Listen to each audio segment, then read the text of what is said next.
শেখ হাসিনা যেভাবে এখনো মাননীয় প্রধানমন্ত্রী, ইশরাক হোসেনও তেমনিভাবে মাননীয় মেয়র।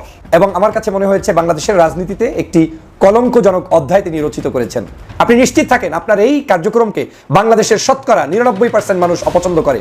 শুধু 1% যারা গরুর ইজারাদার নিতে চায়, বাজারের ইজারাদার নিতে চায়, টেন্ডারবাজি করতে চায়, অসৎ উপায়ে ইনকাম করতে চায়, তারাই ইশরাক সাহেব আপনার পাশে এখন তাল দিচ্ছে। ইঞ্জিনিয়ার ইশরাক হোসেনকে আটক করা হয়েছে। বিএনপি নেতা ইশরাক হোসেনকে কারাগারে পাঠিয়েছে আদালত। এদিকে আদালতের বাইরে ইশরাকের কর্মীদের সঙ্গে পুলিশের ধাওয়া পাল্টা ধাওয়া হয়। এটা কোনো সিস্টেম হইতে পারে যে আমার ক্ষমতা আছে বইলা আমি নিজেকে মাননীয় মেয়র উপাধি দিয়া একটা জায়গা দখল করে নেব? ঘোড়ার ডিম হইছে।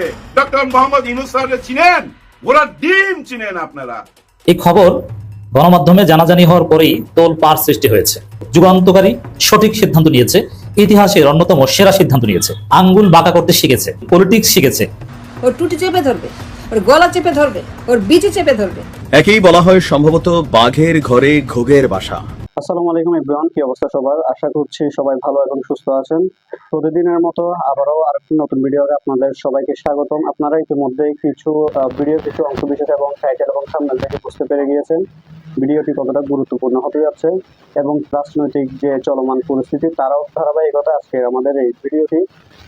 আপনারা ইতিমধ্যে ভিডিওটি কিছু অংশ বিশেষ এবং টাইটেল থাম্বনেল থেকে বুঝতে পেরে গিয়েছেন ভিডিওটা কতটা গুরুত্বপূর্ণ, এবং পরবর্তী সম্পূর্ণ ভিডিওটা দেখলে আপনারা বুঝতে পারবেন কতটা গুরুত্বপূর্ণ এবং তথ্যবহুল।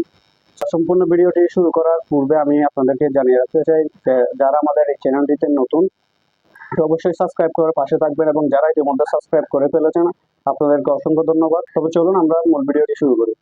শেখ হাসিনা যেভাবে এখনো মাননীয় প্রধানমন্ত্রী, ইশরাক হোসেনও তেমনিভাবে মাননীয় মেয়র। আপনারা জানেন যে 5ই আগস্টের পতনের পরে শেখ হাসিনাকে কেউ কেউ বিনা আইনে, আইন কানুনকে তোয়াক্কা না করে বাংলাদেশ থেকে পালিয়ে যাওয়ার পরেও এই পলাতক নেত্রীকেই মাননীয় প্রধানমন্ত্রী বলে সম্বোধন করছেন। শুধু কেউ কেউ করছেন না, স্বয়ং শেখ হাসিনাই কোনো দেশের কাছে চিঠি লিখলে, কারো শোক দিবস জানাতে গেলে কিংবা কোনো বিবৃতি দিতে গেলে সেখানে উল্লেখ করেন এখনও তিনি বাংলাদেশের মাননীয় প্রধানমন্ত্রী। এমনকি তিনি লাইভে আসেন, তার পেজে, তার বিভিন্ন পোস্টে সেখানে তার গবেটগুলো উল্লেখ করে তাকে মাননীয় প্রধানমন্ত্রী হিসাবে। অথচ বাংলাদেশের প্রধানমন্ত্রী একই সময় কতজন থাকে জাতির কাছে প্রশ্ন রেখে গেলাম। শেখ হাসিনা বাংলাদেশ থেকে পালিয়ে যাওয়ার পরে এখনও কিভাবে প্রধানমন্ত্রী থাকে, এবং তিনি এখন পর্যন্ত যদি প্রধানমন্ত্রী থাকেন তাহলে মাননীয় প্রধানমন্ত্রী কেন বাংলাদেশে নেই, সে প্রশ্ন আপনাদের কাছে রেখে গেলাম। তেমনি একটি কাণ্ড ঘটিয়েছেন জনাব ইশরাক সাহেব, যিনি তার নিজেকে মেয়র হিসাবে ঘোষণা করে মাননীয় মেয়র লেখে ব্যানার ছাপিয়ে তারপরে নগর ভবনে তিনি সভা পর্যন্ত করেছেন। তার বিভিন্ন লোকদেরকে নিয়ে সেখানে বসিয়ে বিভিন্ন দিক নির্দেশনা পর্যন্ত দিয়েছেন, যেটা অত্যন্ত দৃষ্টিকটু, আমাদের কাছে চরমভাবে ধৃষ্টতা, এবং আমার কাছে মনে হয়েছে বাংলাদেশের রাজনীতিতে একটি কলঙ্কজনক অধ্যায় তিনি রচিত করেছেন। আপনার কাছে মেয়রটা অনেক বড় একটি পদ মনে হচ্ছে, তাই তো? একটি মেয়রের মায়া ছাড়তে পারলেন না। রাষ্ট্রের আইন কানুন তোয়াক্কা না করে আপনি নিজে নিজে মাননীয় মেয়র বলে নগর ভবনে আপনি সমাবেশ করলেন, সভা করলেন, সভা ডাকলেন, এবং সেটা আবার আপনার শুভানুদ্দায়ীরা প্রচার করছেন। এটা চরম ধৃষ্টতা। এই সরকার আমাদেরই সরকার। এই সরকার আজকে না থাকলে, আজকে আপনি ঢাকা শহর তো দূরের কথা, কোথায় থাকতেন, আমি কোথায় থাকতাম, সেটা আজকে আমাদেরকে প্রশ্ন করা উচিত। 5ই আগস্টের কারণে আজকে সবাই স্বাধীনভাবে মত প্রকাশ করতে পারছি, মেয়র বনে যেতে পারছি, এমপি হওয়ার স্বপ্ন দেখছি, মন্ত্রী হওয়ার স্বপ্ন দেখছি, রাজনীতি করার স্বপ্ন দেখছি। এ কিছুই হতো না যদি 5ই আগস্টের সেই জুলাই বিপ্লবের যোদ্ধারা শহীদ হয়ে দেশকে আজকের এই জায়গায় নিয়ে আসতে না পারতেন। আপনি নিজেই নিজের পোস্টের নিচে যান, ইশরাক সাহেব, দেখে নিন আপনাকে মানুষ কি পরিমাণ এখন ভালোবাসা দিচ্ছে আর কি পরিমাণ ঘৃণা করছে আপনার এই আচরণের জন্য। আপনার এই আচরণ শিখিয়ে দেয় বাংলাদেশের জনগণকে যে আপনি এইভাবে যদি আচরণ করেন তাহলে বাংলাদেশের প্রত্যেকটি জায়গায় জনগণ যার যার মতো এমপি ঘোষণা করে দিয়ে দিবে, মেয়র ঘোষণা করে দিয়ে দিবে, চেয়ারম্যান ঘোষণা করে দিয়ে দিবে, আর এটাকেই সরকারকে মেনে তারপরে আবার সেটাকেই মেনে তারপরে পথ চলতে হবে। এটা তো কোনো সভ্যতা হতে পারে না। চরম অসভ্যতার মধ্যে যদি কোনো কাজ থাকে তার মধ্যে এটা একটা।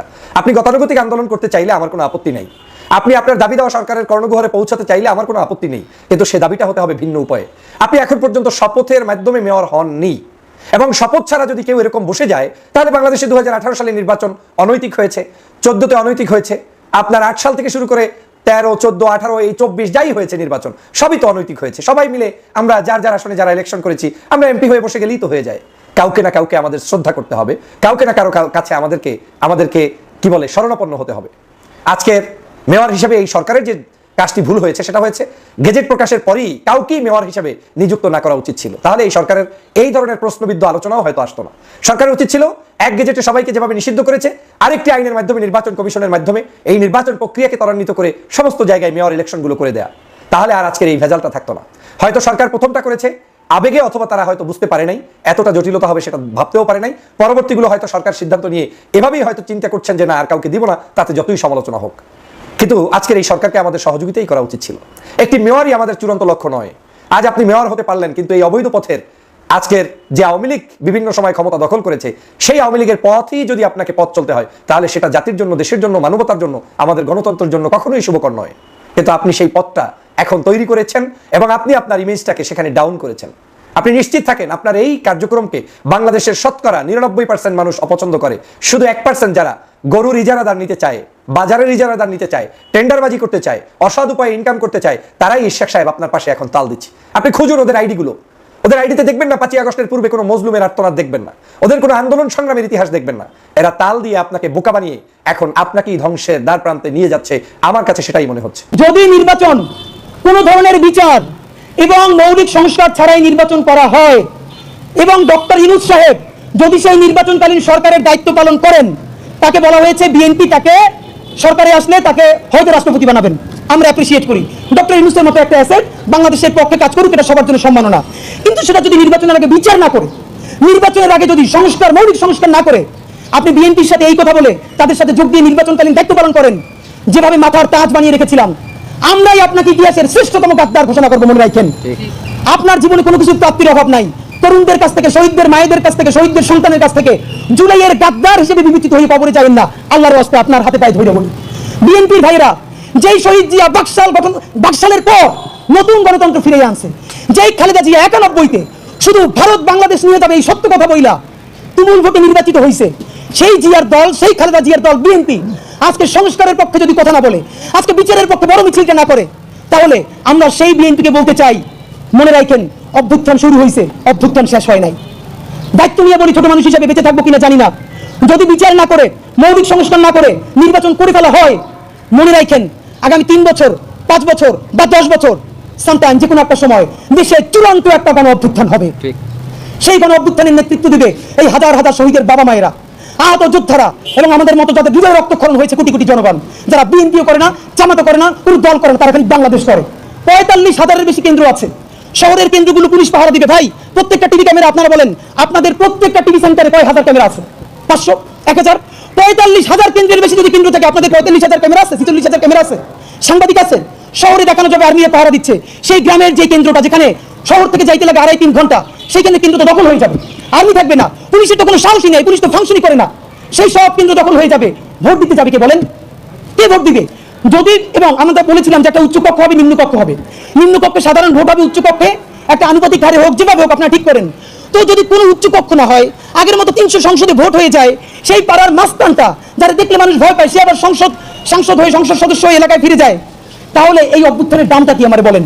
এবং বাংলাদেশের বড় রাজনৈতিক দলগুলো, বিশেষ করে বিএনপির কিছু ভাইয়েরা, তারা বিএনপির না শহীদ জিয়ার বিএনপি করে, না তারা খালেদা জিয়ার বিএনপি করে, তারা ভারত বিএনপি করতে চায়।